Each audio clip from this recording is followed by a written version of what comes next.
Hello नमस्कार, welcome to inculcate learning. So assistant professor UPHCSC का जो एग्जाम आया हुआ है उसमें एजुकेशन की स्ट्रैटेजी की बात करेंगे जी। ऑल्दो मैंने बोला था मुझे टाइम नहीं मिल रहा है, बट आई एम ट्राइंग कि जो है मैं एटलीस्ट स्ट्रैटेजी अपलोड कर दूं आप लोगों के लिए, बिकॉज यूपीएचसीएससी में दो पेपर या दो पार्ट लगा लो, पेपर तो अलग अलग नहीं है। यहाँ पे जो 100 मार्क्स के क्वेश्चन, 100 मार्क्स कह रही हूँ, 100 क्वेश्चन आते हैं 200 मार्क्स के, तो उसमें से 30 क्वेश्चंस जो हैं वो आपको जीएस के देखने को मिलेंगे, जिसकी मैं कोशिश कर रही हूँ लाइव क्लासेस लेके तैयारी करवाई जा सके। ओके, और सटीक तैयारी करवाई जा सके, चाहे क्लासेस कम हो बट जितनी भी हो वो टू द पॉइंट हो और आपका सिलेबस उसके अंदर कवर किया जा सके। ओके, और दूसरा है जी आपके 70 मार्क्स, 70 क्वेश्चन सॉरी, 140 नंबर, 7 दूनी 14, तो वो आपके सब्जेक्ट के आएंगे, यानी कि अपना एजुकेशन सब्जेक्ट रहेगा। इसमें भी दो है आई थिंक, जिसने बीएड कर रखी है उनके लिए और जिन्होंने एमए कर रखी है उनके लिए अलग से एजुकेशन में पोस्ट है, और बीएड वाले असिस्टेंट प्रोफेसर के लिए उनके लिए अलग से पोस्ट है। तो आपने एमएड वगैरह कर रखी है तो आपने यहाँ अप्लाई किया होगा, अदरवाइज आपने एमए कर रखी है तो भी अप्लाई तो किया ही होगा, राइट। पॉइंट ये है कि यहाँ पे अब तैयारी कैसे की जाए, तो दोनों में ही आपने अप्लाई किया है तो तैयारी का पैटर्न तो सेम ही रहेगा, सिलेबस ऑलमोस्ट सेम ही होता है, एंड इनका सिलेबस जो है वो नेट के लेवल का होता है। ओके, लेकिन इनका जो पेपर होता है वो बिल्कुल ही फैक्चुअल, टू द पॉइंट, और आपको ऐसे लगेगा कि असिस्टेंट प्रोफेसर का एग्जाम हो रहा है, बिकॉज अगर आप असिस्टेंट प्रोफेसर के लिए दे रहे हो तो आपने नेट तो कर रखा है, दैट मीन्स, और नेट अगर आपने क्लियर कर रखा है तो आपने अच्छे लेवल का पढ़ा था वहां पे। बट यहाँ पे वो कॉन्सेप्चुअल लेवल पे या ऐसे क्वेश्चंस मैंने तो एटलीस्ट नहीं देखे हैं पीवाईक्यू जो मैंने चेक किए।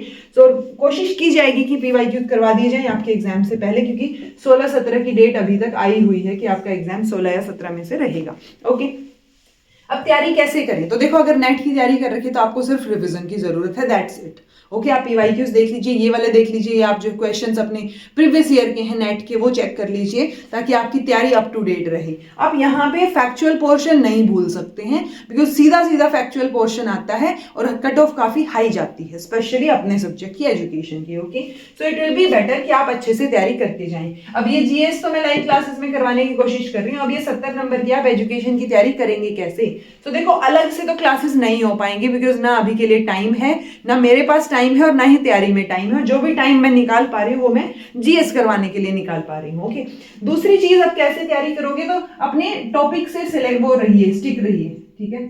टॉपिक वाइज चीजें करनी है आपको, यानी आप सिलेबस उठाइए, उसमें जो टॉपिक है उसके हिसाब से पढ़िए, शॉर्ट नोट्स बनाइए, बनाने हैं तो, अदरवाइज जो है आप बार बार रिवाइज करते रहिए चीजों को। ओके, शॉर्ट नोट्स बना लेंगे अपने लिए तो आपके लिए बहुत बढ़िया रहेगा। पहली चीज कि आपको सिलेबस से स्टिक करके रहना है, सिलेबस से इधर उधर नहीं भटकना है, ओवर थिंकिंग करके बहुत ज्यादा एक्स्ट्रा पढ़ के जाने की जरूरत नहीं है। जितना पढ़ें उतना सटीक तरीके से आपको आता हो, आपके क्वेश्चन सोल्व हो जाएं, उतना आपको आना चाहिए। ओके, दूसरी चीज है कि आप जो है 10 मैराथन जो हमारी नेट के लिए वर्क करती हैं, ठीक है, जो मैंने 10 मैराथन 10 यूनिट की करवा रखी हैं, वो यहाँ पर भी आपके लिए हेल्पफुल रहेंगी, तो आपको वो सारी की सारी अच्छे से पढ़ के जानी है या उनसे शॉर्ट नोट्स बनाने हैं। ओके, उनमें क्वेश्चन प्रैक्टिस भी करवा रखी है। उसके अलावा अगर आप देखेंगे तो डिटेल्ड वीडियोस हैं, एक सिंगल प्लेलिस्ट भी बना रखी है, ठीक है।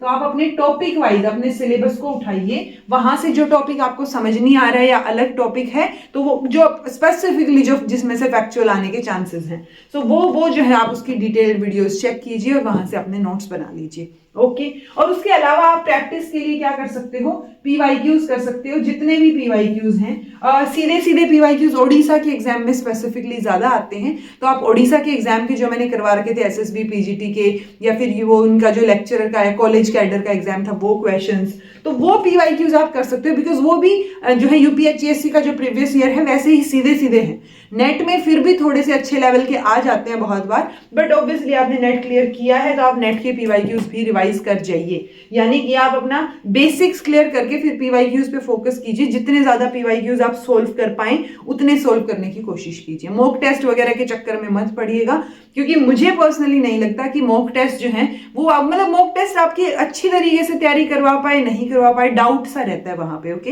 एंड कहाँ से ले रहे हैं वो भी डाउट रहता है। सो इट्स बेटर, क्योंकि किसी को नहीं पता ना कैसा पेपर बनेगा, सो हम पीवाईक्यूज पे थोड़ा सा फोकस करके उसके अराउंड तैयारी करेंगे तो थोड़ा सा आइडिया ज्यादा बेटर रहता है एज कंपैरिजन टू किसी ने मॉक टेस्ट बनाया है। ओके, तो ये चीजें आप कर सकते हैं जी, इस तरीके से अपनी तैयारी चालू रखिए। ये 30 नंबर भी बहुत, 30 नंबर कह रही है, 30 क्वेश्चन और 60 नंबर भी बहुत इंपॉर्टेंट है।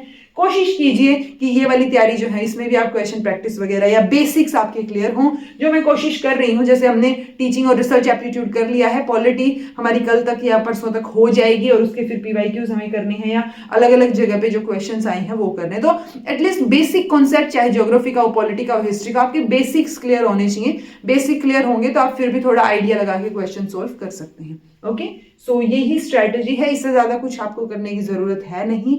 एंड हाँ, इसमें आप स्टैट पे थोड़ा सा फोकस कीजिएगा, स्टैटिस्टिक, यानी कि आपके जो, क्योंकि इसमें जो नेट का सिलेबस है उससे थोड़ा सा एक्स्ट्रा सिर्फ स्टैट या रिसर्च के पोर्शन में दे रखा है, तो रिसर्च वाले पोर्शन पे थोड़ा फोकस कीजिए। सीधे सीधे न्यूमेरिकल्स आ सकते हैं कि अच्छा स्टैंडर्ड डेविएशन वेरिएंस से क्वेश्चन पूछ लिया, क्या फॉर्मूला रहेगा, टी स्क्वायर या एफ का कॉम्बिनेशन करके पूछ लिया कोई फॉर्मूला, जेड स्कोर वगैरह निकालना पूछ लिया। सो वो चीजें फिर भी सीधी सीधी पूछी जा सकती हैं, बहुत टफ तो नहीं आएंगी, बट फिर भी स्टैटिस्टिक की जो वीडियोज हैं या जो आपने कर रखी हैं ऑलरेडी, उन पे भी थोड़ा सा फोकस करने की अपने सिलेबस के अकॉर्डिंग कोशिश कीजिएगा। ठीक है, तो यही है यूपीएचसीएससी की, अभी 1 महीना बचा हुआ है, अपनी तैयारी में जुट जाइए अच्छे से। एंड फिर भी कोई दिक्कत आती है तो कमेंट करके पूछ लीजिएगा, कोशिश रहेगी, अगर देखा तो जरूर आपको आंसर मिलेगा, मैं नहीं तो कोई और बच्चा शायद आंसर कर दे। सो एक उम्मीद के साथ कमेंट आप कर सकते हैं अगर आपको कोई क्वेरी हो तो। Okay, so this was all about today. अच्छे से तैयारी कीजिए, all the best for your exam paper. इन दोनों ही पोर्शंस की तैयारी आपको अच्छे से करनी है। जैसे हम पेपर इसमें बोलते हैं ना, नेट में बोलते हैं कि पेपर 1 के बिना आपका जेआरएफ नहीं होगा, वैसे ही यहाँ पे भी जीएस के बिना आपका सिलेक्शन मुश्किल है जी। Okay, so this was all about today. Thank you so much for watching, all the best for your preparation and be consistent in your efforts.